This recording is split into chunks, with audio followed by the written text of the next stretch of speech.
You know, this update's pretty cool and all, but now we could do this.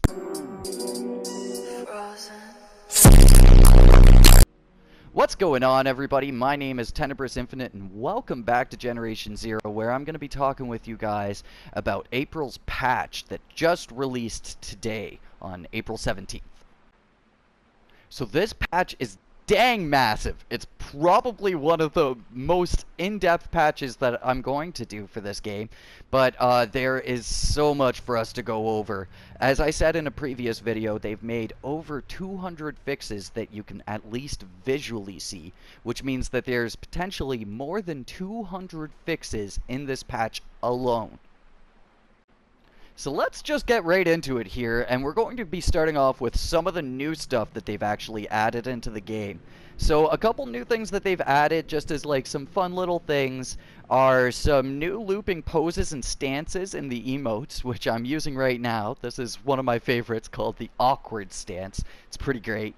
And then they added a stamina bar to the HUD, which is so useful. With the stamina bar, you're now able to really see how much your stamina is getting burned up by you running around. So you can see that once that bar hits the full amount, my running speed has gone down drastically, and the little heartbeat icon there is going to start pulsing, showing that my character can't do a full sprint anymore. I think that that's a really great little touch to the game. So as well, with general UI enhancements, they've made the skills page a lot more visually attractive. I really dig this, the colors and stuff like that, and the way the specializations look. As well, whoever was working on the audio for Generation Zero must have gone, like, really in-depth into the game, because you hear pretty much every single footstep that your character makes now as you're walking upright. It's a big change, and when you crouch, you can really tell the difference in your step and in the audio level, and how far that audio level is going to actually kind of reach, I guess, in the game. And then, like, listen to these ambient sounds that they added. It's really nice. It's too bad that it's playing while it's snowing outside, but I'm sure that that'll get fixed in the future. Okay, so now after those nice little additions that they put into the game, which personally I think are really awesome to see with the first patch, because they didn't need to. They didn't need to throw in a whole bunch of emotes and stuff like that, but they did, which is, I think, is a lot of fun. You know, it kind of shows a good direction for the game when it comes to these patches and stuff that we'll be able to expect not only problem solves, but then also new things to enjoy in the game as well. So, getting into this massive list of patches now. First of all, for character fixes, the character models now use the correct idle pose when holding the Sjogren shotgun. I probably said that wrong. And viewed in third person. The high top hairstyle now has the correct level of detail when viewed in third person. Players can now be correctly ragdolled when hit by explosions inside of church structures. And they fixed it so that the character models no longer have default facial poses when using dance emotes, which we'll be able to check out a little bit better as the sun comes up. So now for crash fixes, they fixed a crash that would occur when removing weapons from weapon inventory slots.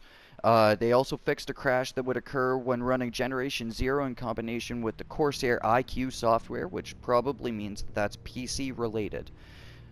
They fixed multiple sources of crashes that would occur upon booting Generation Zero. And they also fixed a crash that would occur when aiming an object penetration vision modded weapon at another player. Then for a general fix, they fixed multiple bugs that would occur when hosting a session after leaving a multiplayer session. These are issues like firing, loading, your camera clipping, blur effects, teleportation issues, and crashes, all of which I've encountered in multiplayer, so I'm excited to see some of those things fixed.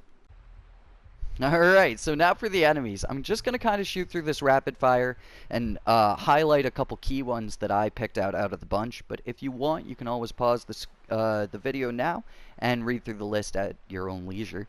So, starting off, the runner death effects now visualize correctly when destroyed at a range, which is incredibly useful. They've corrected a bunch of machines getting stuck in place. They've corrected issues where tanks and harvesters could be launched across the map. They've correctly added containers to the backs of harvesters. They've made machines that possess shockwave attacks be able to damage you inside of buildings, so that's something you're going to have to pay attention to. Or knock you down inside of buildings. And also, machines will no longer be able to damage you with their gas attack after they've been destroyed, which is really, really useful. Hacked machines will drop hacked ticks as opposed to aggressive ticks. Tank gas attacks will not damage you through walls and safe houses. Grenade projectiles will now travel a lot faster from hunters. Destroyed machines will no longer respawn at 1 health, so you can no longer farm really easy XP that way, but that's okay. They'll still be really damaged when they respawn, I'm sure. Next up, it's no longer possible to keep solo enemies permanently hacked with the hacker skill, which is kind of wild. I didn't even know that that was a thing. Fixed an XB exploit involving the radio, and ticks will no longer damage players through solid objects. Alright, and so for the last one I'm going to highlight here, higher tier hunters will no longer incorrectly create tick spawning containers next to them. So I'm not entirely sure what that means, but hopefully that means that you won't have a situation where a hunter can drop like 9 ticks on you in one sitting. Okay, now for some environment fixes. Again, I'm going to kind of go through this rapid fire, but if you would like to pause the video, you can feel free to now.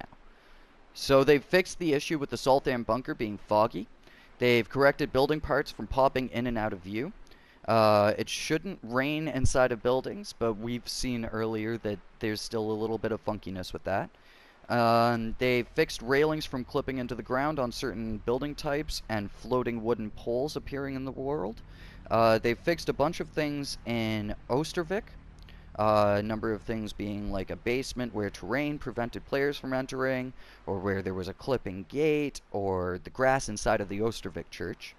They've also correctly fixed a floating poster at the Villa Kasberg and a tear in the terrain outside of the Utern bunker.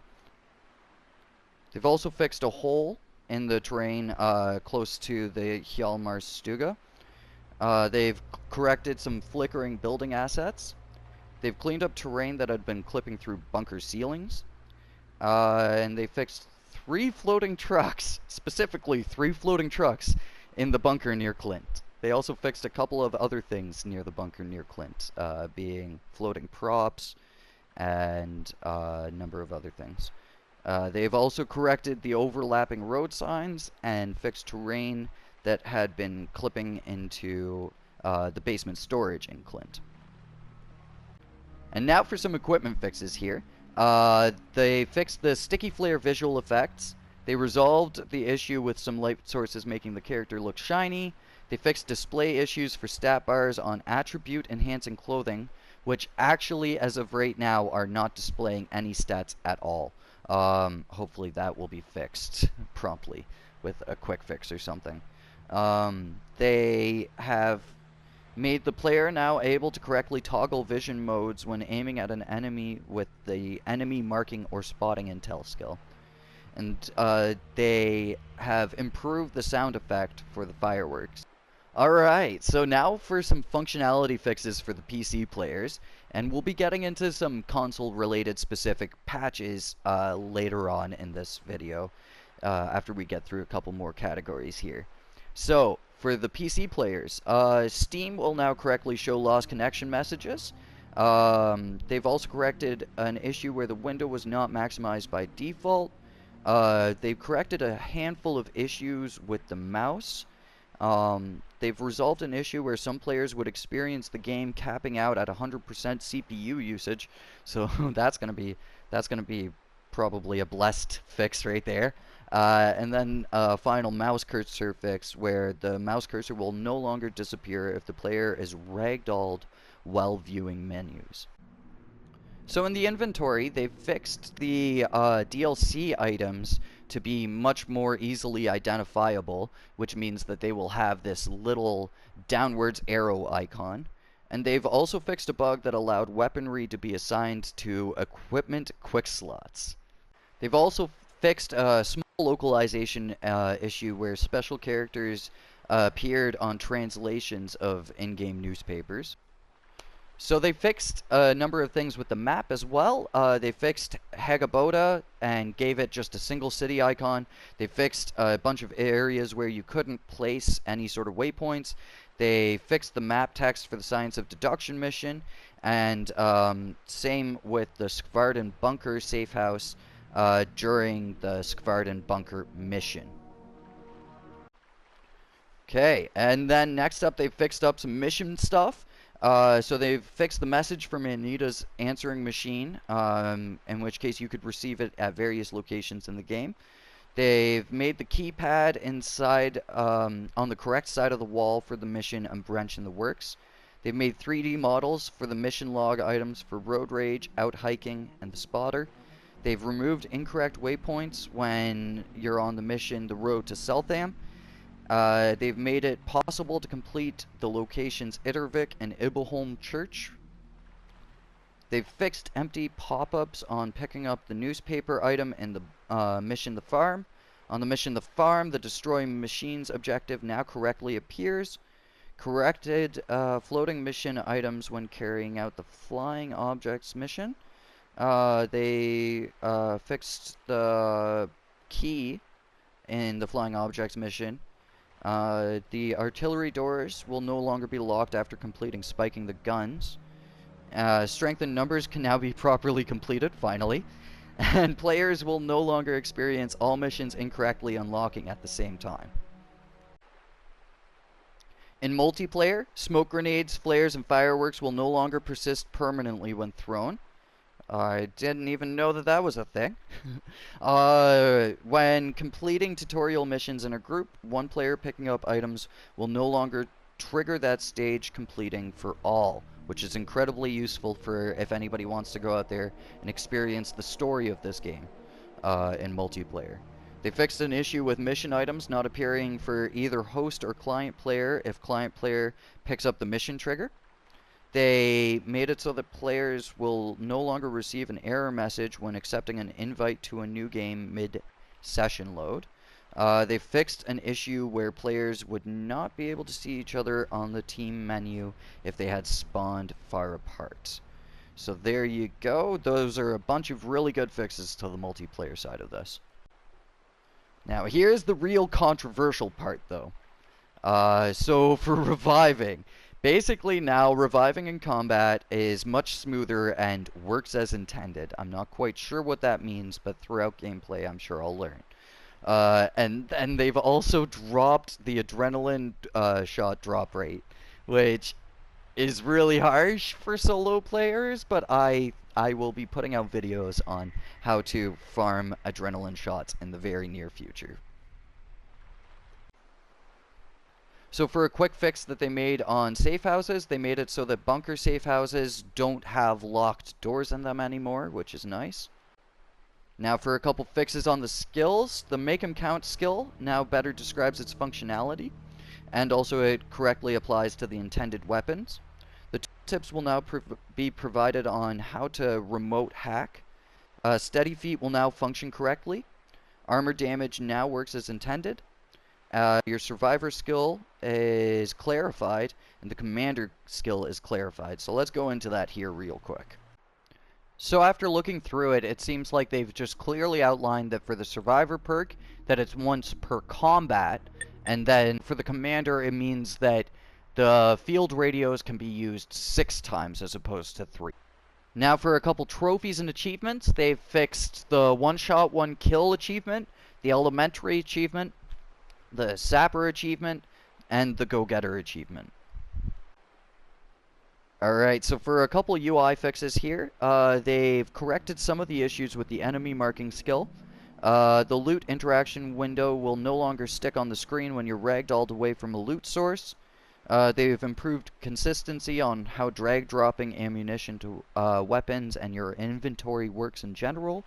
They've enlarged the trigger area for the mouse pointer when changing apparel. And map icons will no longer disappear when quitting the game and will be present as intended when you start your next session. So that wasn't so much the case for me. I still had to exit the game in order to get my map icons to work, but I'm going to test that out now. Alright, here we go. Let's see if the map icons work properly. Okay. So we're just starting the game fresh here. Duh, and it does seem like the map icons are fixed now. That's great. Alright, so next up, they've made a couple fixes to the warboards, but I'm going to kind of move past that and just get into the weapon fixes here. So they've fixed the animation for reloading the Magnum 44 bullets. So, let's, again, test it out. Okay, there we go. That's awesome. Because earlier in your cylinder, the bullets would still be in there. So they lowered the recoil amount for the AK-4 when using the scope. Again, let's just kind of test that out here real quick.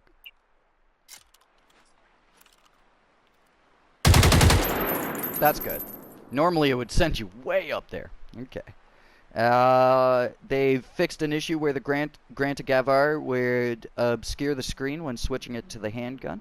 I never actually encountered that issue myself. They've corrected a sound effects issue that would occur when burst firing the AI. So let's, again. There you go. You're going to hear all 3 bullets, maybe all 2. No, it seems like they also improved the burst on the AI, because earlier you would be able to do bursts of 2 shots from a light pole. They've also tweaked the impact location of bullets so that they correctly correlate with the sight picture, which I've noticed. I've been the guy repping the target practice in all of my tutorial videos, so I've definitely noticed that, and that's a great fix. And then they've corrected an animation cancel that would allow the Grant-Gavar to be fired faster, which is kind of too bad. I definitely use that a lot to make the Grant-Gavar more applicable. But, hey, you know, that just means that I'm going to have to learn to use the rocket launcher a little bit more properly. Alright, so now they've made a couple fixes for XP that you guys can kind of read over there. But now we're going to be getting into some more specific console fixes, starting off with the PlayStation 4.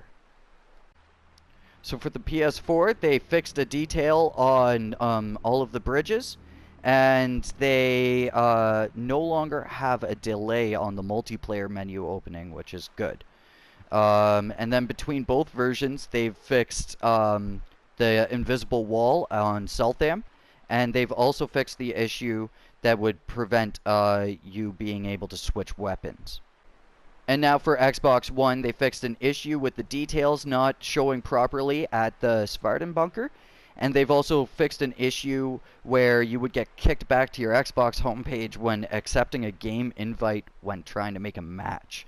So, both pretty solid fixes for Xbox One as well. Holy, so that is a lot to unpack, and it was a lot for me to go through, but hopefully I was able to break down some of the things that they fixed for you guys, and was able to give some feedback on some of the things that they fixed as well. Moving forward, I feel like this patch is a really good sign for this game. It shows that the development team is alive and passionately working on this.